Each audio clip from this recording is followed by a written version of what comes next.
todos, boa tarde ou boa noite. Nós vamos aqui estar iniciando mais uma videoaula e hoje eu estarei falando com vocês acerca de um ponto muito importante que seria a vacinação de mulheres que estão tentando engravidar. E obviamente que aí a gente inclui tanto as mulheres que estão tendo problema para engravidar, estão tendo dificuldade para engravidar, quanto outras mulheres que não estão tendo problema para engravidar, mas que desejam iniciar a sua maternidade.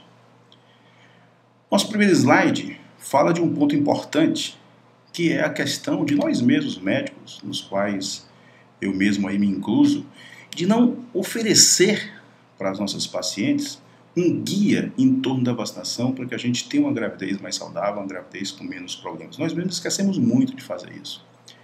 Então essa aula vem, de uma certa forma, preencher alguma lacuna que falta, inclusive para mim, como para demais colegas que podem estar me assistindo, como também para vocês mesmos, pacientes que podem estar aí agora nos vendo. O primeiro ponto para a gente conversar seria falar um pouco dessa proposta, como eu já pontuei para vocês, para que a gente tenha um guia, tenha uma linha propositiva em relação à vacinação para evitar determinadas doenças que podem afetar, às vezes, de uma forma até dramática, uma gestação. A primeira vacina que a gente iria colocar seria a MMR, ela é conhecida com essa sigla MMR, e ela vai englobar sarampo, cachumba e rubéola. A gente sabe aí de todos os efeitos maléficos que tem a rubéola, mas não só. O sarampo também pode ter efeitos muito ruins na gravidez e mesmo a cachumba. A orientação é que a gente imunize todas as pacientes que estão tentando engravidar. Agora, tem que ter um cuidado, porque tal vacina é composta de vírus vivo atenuado, como se o vírus estivesse vivo, mas fosse um pouquinho fraco, mas é vírus. E obviamente que tal fato deveria fazer com que a mulher fizesse essa vacina antes de engravidar, em pelo menos um mês. E se protegesse, portanto, desta gravidez após tomar vacina em pelo menos 30 dias.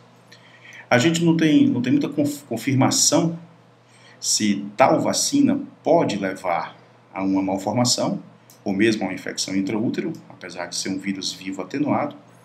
E a mesma exposição, com exceção da rubéola nos 3 primeiros meses, mas a exposição a esta vacina não é uma indicação clássica para a interrupção da gravidez. Nesse outro slide, a gente vai falar sobre uma coisa muito comum no nosso meio, que na verdade no mundo todo, que é o vírus da influenza, o vírus da gripe.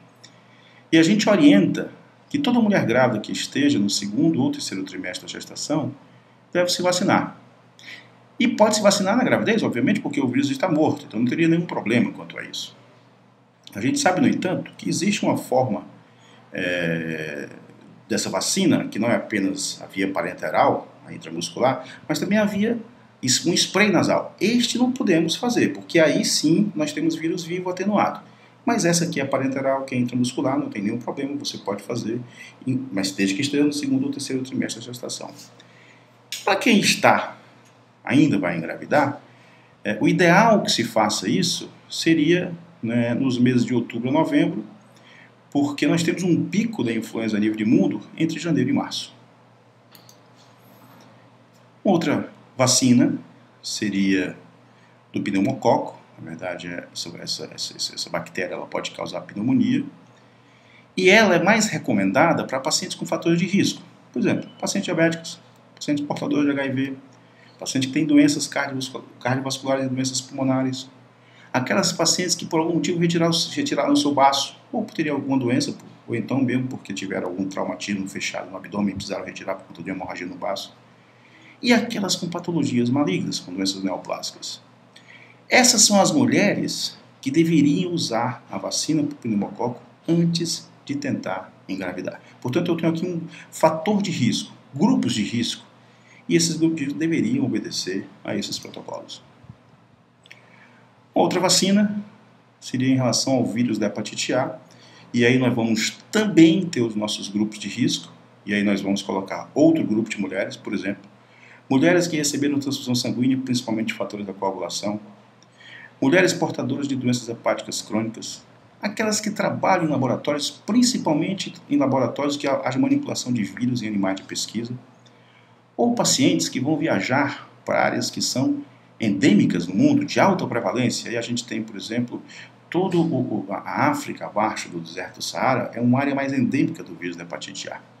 Não há nenhum risco, porque o vírus está morto e ela pode ser feita em qualquer momento. Continuando nossa videoaula, o vírus da hepatite B, e aí nós também vamos encontrar aqui pacientes com fatores de risco e são muito parecidas com as pacientes que têm para o vírus da hepatite A. A gente só colocaria aquelas pacientes que fazem hemodiálise, são pacientes que têm doenças no rim, precisam se submeter a uma limpeza do sangue 3, 4 vezes por semana, então são pacientes candidatas a fazer a vacina para o vírus da hepatite B. Mulheres que tenham mais parceiros do que apenas um, e aquelas que já tiveram doença de transmissão sexual no passado, porque a gente sabe que o vírus da hepatite B ele é transmitido, não é exclusivamente, mas essencialmente, ou pela via parenteral, contato de sangue, se você receber, por exemplo, um sangue contaminado, ou através da relação sexual, porque sempre há uma troca de sangue na relação sexual, obviamente que desde que ela não seja protegida por uma camisinha. O vírus está inativo, é morto, pode ser feito sem nenhum problema, não há nenhum risco para a mulher. Eu esqueci de citar um ponto, que seria as mulheres que fazem uso de drogas ilícitas, endovenosa, tipo heroína, tais pacientes também deveriam fazer a vacina para a hepatite B antes da sua gravidez. Dando prosseguimento, a gente tem o meningococo, que é uma bactéria que vai causar a meningite, e ela deveria ser feita antes da gravidez, principalmente para quem mora em áreas endêmicas, mora em áreas que tenham mais prevalência.